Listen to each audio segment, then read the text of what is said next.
अस्सलाम वालेकुम, नमस्कार, सत श्री अकाल एंड गुड इवनिंग। मैं हूँ आरज़ू काज़मी और आप देख रहे हैं पॉइंट ऑफ व्यू। हमारे साथ हैं जी major general Ashwani Siwach sir. बहुत शुक्रिया सर कि आज आप आए हैं। Thank you very much Arzoo. Sir, बड़ी तेज़ी से डेवलपमेंट्स हो रही हैं ईरान और इजराइल के बीच में, और अटैक भी कर दिया गया ईरान की तरफ से। कोई 100 बता रहा है, कोई 200 मिसाइल्स बता रहा है। कैसे देख रहे हैं आप इस सारी सिचुएशन को, और क्या मजीद टेंशन बढ़ती हुई दिख रही है? हाँ, देखो, सच्चाई ये है आरजू कि ईरान ने जो मिसाइल फायर की हैं इजराइल की तरफ, ये तो होना था। उसकी वजह ये है कि अगर ईरान अभी नहीं करता तो फिर उसकी जो पॉलिटिकल कंपल्शन थी डोमेस्टिक, वो बहुत ज़्यादा थी। तो प्रेशर था लोगों की तरफ से भी, प्लस जो इसकी प्रॉक्सीज हैं हिजबुल्लाह, होती और हमास, उनके सामने भी इनकी जो ओवरऑल प्रेस्टीज डाउन हो रही थी। और इसी प्रकार से इनकी जो मिलिशिया हैं इराक और सीरिया में, तो एक पलटवार तो करना था। क्योंकि जब आप ये देखें, हसन नसरुल्लाह मारा गया है, जो कि हिजबुल्लाह का एक प्रकार से सबसे बड़ा लीडर था। 1992 से अनडिस्प्यूटेड लीडर था वो, 32 साल के करीब।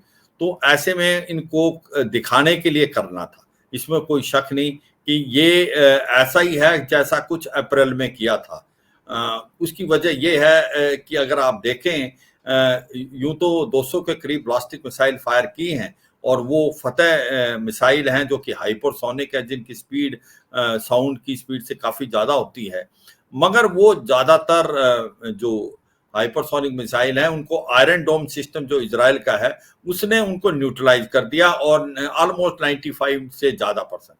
और कुछ एक जो मिसाइलें हैं जो कि एयर डिफेंस सिस्टम है शिप्स के अंदर लगा हुआ, जो अमेरिकन शिप डिप्लॉय रेड सी में, उन्होंने भी अपने इंटरसेप्टर से उनको एक प्रकार से न्यूट्रलाइज किया।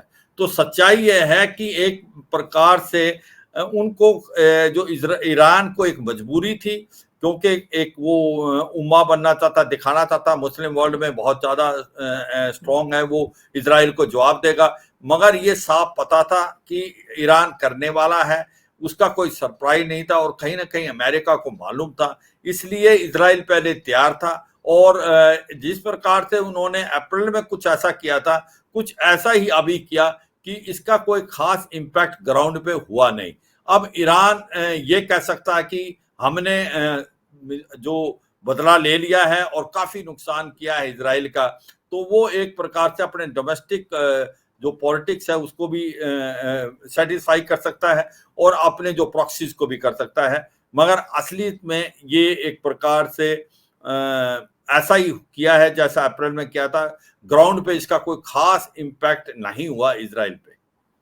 लेकिन सर, अमेरिका की तरफ से भी स्टेटमेंट आ गया है। अगर अगर कोई इम्पैक्ट नहीं हुआ तो सब लोग एकदम से स्टेटमेंट क्यों दे रहे हैं?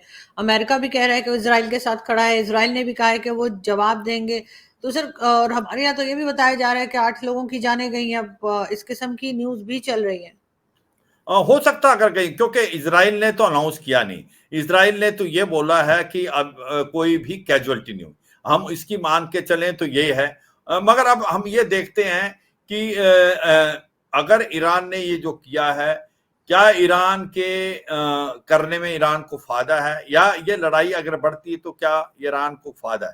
देखो, सच्चाई यह है, इजराइल कोशिश कर रहा है कि किसी तरीके से ईरान इस लड़ाई में आए। क्योंकि अगर ईरान इस लड़ाई में आता है तो फिर अमेरिका को भी आना पड़ेगा, और अमेरिका भी आ गया इस लड़ाई में। अमेरिका और इजराइल का जो माइट है वो बहुत ज्यादा है ईरान के मुकाबले, और ईरान के बहुत ज्यादा सैंक्शन लगे हुए हैं। ईरान की इकोनॉमी अच्छा नहीं कर रही। अगर ये लड़ाई बढ़ती है और अमेरिका भी साथ आता है इजराइल के साथ, तो ईरान को बहुत बड़ा नुकसान हो सकता है। ईरान के जो न्यूक्लियर इंस्टॉलेशन है, जो कि वो बनाने वाला है न्यूक्लियर वेपन, उनको बर्बाद कर देंगे। उसके साथ साथ जो उनका एनर्जी सेक्टर है, जो सोर्स ऑफ एक्सपोर्ट है, स्पेशली गैस, ऑयल वगैरह, उसके ऊपर भी बहुत ज्यादा नुकसान होगा। और जो ईरान के प्रेसिडेंट हैं जस्कियान, जो नए हैं, वो मॉडरेटर हैं। वो चाहते हैं कि हम अब जेसीपीओ में भी बातचीत करके, जिसको न्यूक्लियर डील है, अपने इकोनॉमिक सैंक्शन हटाएं। तो मुझे लगता नहीं कि ईरान के कोई इंटरेस्ट में है इस लड़ाई को ज्यादा बढ़ाना। ये अगर किसी के इंटरेस्ट में, वो इजराइल के है, क्योंकि इजराइल चाहता है कि ये लड़ाई का दायरा बढ़े, लड़ाई लंबी चले, और इसमें अमेरिका आए और ईरान का नुकसान हो। ये नेतन्याहू की डोमेस्टिक पॉलिटिक्स को भी सूट करता है, क्योंकि वो भी चाहते हैं कि लड़ाई लंबी चलेगी, तो जो वहां पर उनको प्रेशर है पॉलिटिकली अपने देश में, वो भी नहीं होगा। तो ये सच्चाई है कि ईरान ने जो किया है उसकी मजबूरी थी, मगर उसने कुछ ऐसा किया है कि जिसमें कोई सरप्राइज फैक्टर नहीं है, करने के लिए किया है, जैसा कुछ किया था अप्रैल इस साल में। और लेकिन सर जो गल्फ कंट्रीज हैं, आपको वो कहाँ स्टैंड करती दिखाई देती है? क्योंकि यहाँ तो वो शिया सुन्नी वाला फैक्टर भी आ जाएगा बीच में। हाँ, बिल्कुल। देखो, ये सच्चाई है कि कहीं न कहीं इस पॉइंट पे बड़ा दम है कि जब इज़राइल गाज़ा पट्टी के अंदर हमले कर रहा था और वहाँ पर काफ़ी निहत्थे लोगों की मौत हुई है, 40-41 हज़ार से ज़्यादा। तो पब्लिक ओपिनियन वर्ल्ड की जो थी वो इज़राइल के अगेंस्ट थी, इसमें कोई शक नहीं, क्योंकि वहाँ बच्चे भी मारे गए और काफ़ी सिविलियन। ये भी अलग बात है कि जो हमास ने इनको ह्यूमन शील्ड बनाया, स्कूल में, हॉस्पिटल में, मॉस्क के नीचे उन्होंने अपना कमांड स्ट्रक्चर बना रखा था, रियासी इलाकों में अपना एक प्रकार हथियार रखे थे, तो कोलैटरल डैमेज हुआ। मगर जो पूरे वर्ल्ड के अंदर ये पब्लिक ओपिनियन अगेंस्ट हो गई थी इजराइल के, क्योंकि काफी लोग मारे गए थे जो कि बेकसूर थे। मगर अगर आप देखें, अभी ऐसा नहीं है कि हिजबुल्लाह के साथ जब हो रहा है लड़ाई और जब अभी इजराइल के अगेंस्ट बहुत कम बोल रहे हैं, और आपने ये ठीक बोला, मुस्लिम वर्ल्ड भी बटा हुआ है शिया सुन्नी में।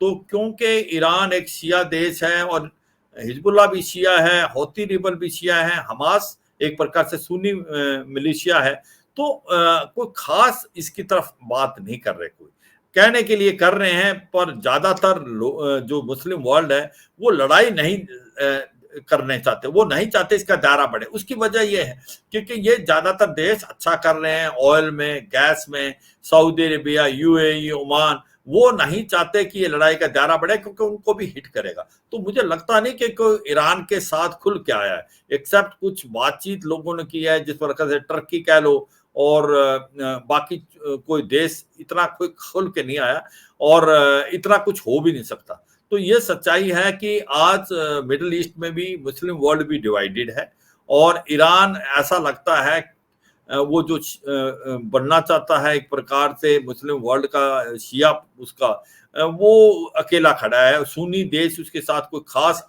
ज्यादा नहीं आए। लेकिन और सर सऊदी अरब जो है वो भी जो है वो जा रहा था इसराइल के साथ बात करने, जिस जो ईरान को पसंद नहीं था। हमने तो यही सुना था कि ईरान जो है वो रोकने की कोशिश कर रहा है सऊदी अरेबिया को। तो इस वक्त सऊदी अरेबिया ने कि जो एमबीएस है उनका एक स्टेटमेंट, आई डोंट नो उन्होंने वाकई में दिया है या इंटरव्यू में बात की है, कि उनका कहना है कि वो पहले अपनी कंट्री को देखेंगे, फलस्तीन को बाद में देखेंगे।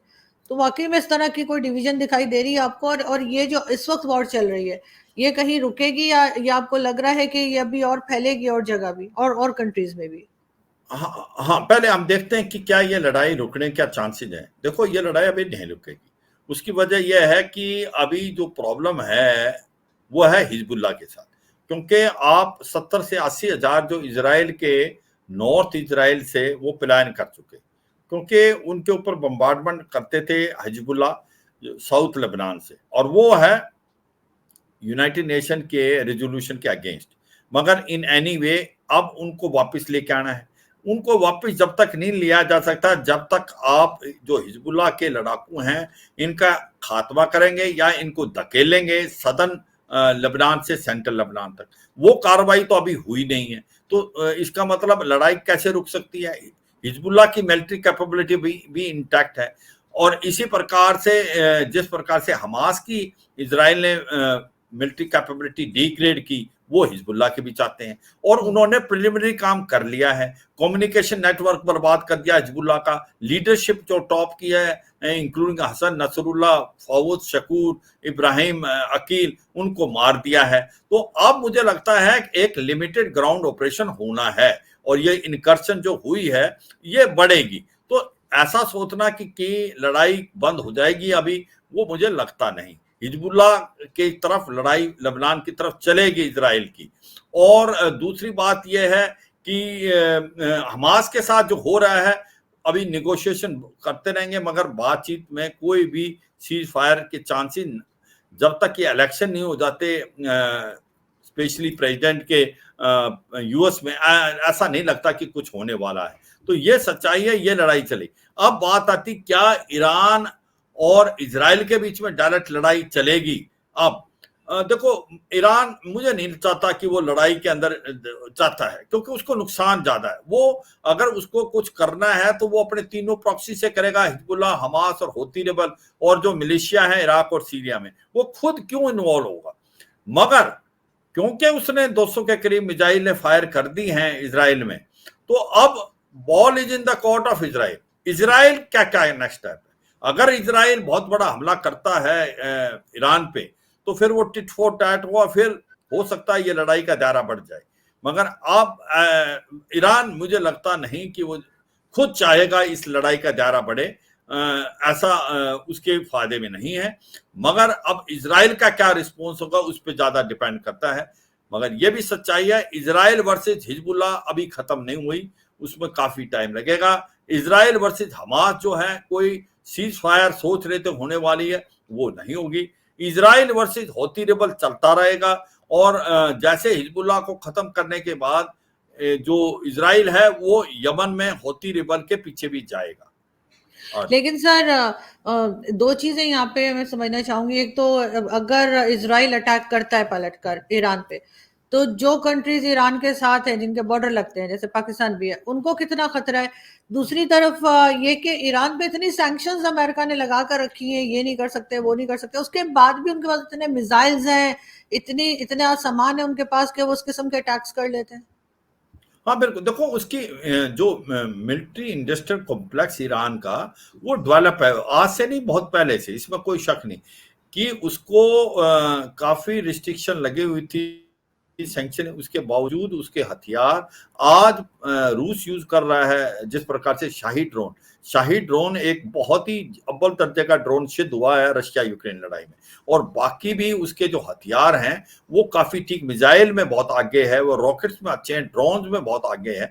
तो इसके बावजूद कि उनके ऊपर सैंक्शन लगी हुई थी, उनका इंडस्ट्रियल मिलिट्री कॉम्प्लेक्स काफी डेवलप्ड है। मगर सर उसको ये तुलना, सॉरी सर आपकी बात काट रही हूँ, लेकिन ये सुपरसोनिक मिसाइल्स बताए जा रहे हैं। ये हाइपरसोनिक मिसाइल, हाँ वो है। मगर ये हाइपरसोनिक मिसाइल जो अभी यूज की है फतेह वन, ये हाइपरसोनिक मिसाइल अगर आप मेरे से पूछें तो ये आयरन डोम के अंदर से निकल के चली जानी चाहिए थी, क्योंकि ये एक 13 से 15 गुना ज्यादा स्पीड है। मगर आयरन डोम इतना पुख्ता है, उसने इसको गिरा दिया। और ये भी कह रहे हैं कि हो सकता है इसमें मॉडर्न टेक्नोलॉजी यूज नहीं हुई फतेह वन में, ये पुरानी ही मिसाइल को इन्होंने पैकेजिंग की है। बट ऑल सड एंड डन, ये सच्चाई है, ईरान की जो मिलिट्री है वो इतनी कमजोर भी नहीं है, उसने डेवलप कर रखे हैं मिसाइलें, रॉकेट, ड्रोन, और इसीलिए तो रूस उससे हथियार ले रहा है। तो ये सच्चाई, अगर ये लड़ाई फैलती है तो नुकसान तो होगा, जो आपने बताया कि क्या नेबर्स को होगा। नेबर्स को नुकसान इसलिए होगा क्योंकि अगर इस रीजन में लड़ाई होती है तो हर साउथ एशियन कंट्रीज को होगा। अब बात करते हैं भारत की। देखो भारत को क्या नुकसान होगा, लड़ाई होती है, भारत के नुकसान, और फिर मैं आपको बताऊंगा बाकी देशों के। भारत का नुकसान ये है कि भारत का दोस्त ईरान भी है, इजराइल भी है। हम जो वहां से ईरान के अंदर हम अभी जो चाबार पोर्ट को चला रहे हैं, वो बहुत इंपॉर्टेंट है अफगानिस्तान, सेंट्रल एशियन स्टेट और नॉर्थ साउथ ट्रांसपोर्ट कॉरिडोर और ईस्ट यूरोप और रूस के लिए जोड़ने के लिए। अगर लड़ाई हो जाती है तो हो सकता है ये काम ठप हो जाए। दूसरा जो इम्पोर्टेंट चीज है कि अगर ये लड़ाई होती है तो ऑयल जो हम लेते हैं काफी 30-40% वेस्ट एशिया से, जो मिडल ईस्ट है, उसमें भी रेट बढ़ेंगे। तीसरा है कि वहां जो लोग काम कर रहे हैं, जो 80 लाख के करीब, वहां पर अगर अनसर्टेनिटी आई तो वो भी प्लान कर लेंगे, इसमें कोई शक नहीं। तो ये भारत को भी नुकसान है। चौथा जो है, जो G20 के बाद बात हो रही थी कि India, middle east, Europe economic corridor बनेगा, उसमें भी मुझे लगता है कि काफी अचकन पड़ेगी इस, अगर ये लड़ाई बढ़ती है तो, क्योंकि इजराइल और मुस्लिम वर्ल्ड के बीच में भी गैप हो जाएगा, जो ये रास्ता बनना था उसमें फर्क पड़ेगा। तो ओवरऑल भारत को भी नुकसान है। अब अगर आप देखें पाकिस्तान है, उसको भी नुकसान है, उसके भी लोग वहां पर काम करते हैं मिडिल ईस्ट में, वो वापस आएंगे। उसके बाद वो एक पाइपलाइन बननी है ईरान से लेके पाकिस्तान, उसको सैंक्शन नहीं दे रहा है अमेरिका, वो तो बिल्कुल नहीं बनेगी। तो पाकिस्तान के को भी और नुकसान होगा। तो सच्चाई यह है कि फायदा किसी को नहीं होगा। इस लड़ाई अगर बढ़ेगी तो नुकसान ही नुकसान है, पूरे वर्ल्ड को भी नुकसान है और साउथ एशिया में सबसे ज्यादा नुकसान है। आरजू।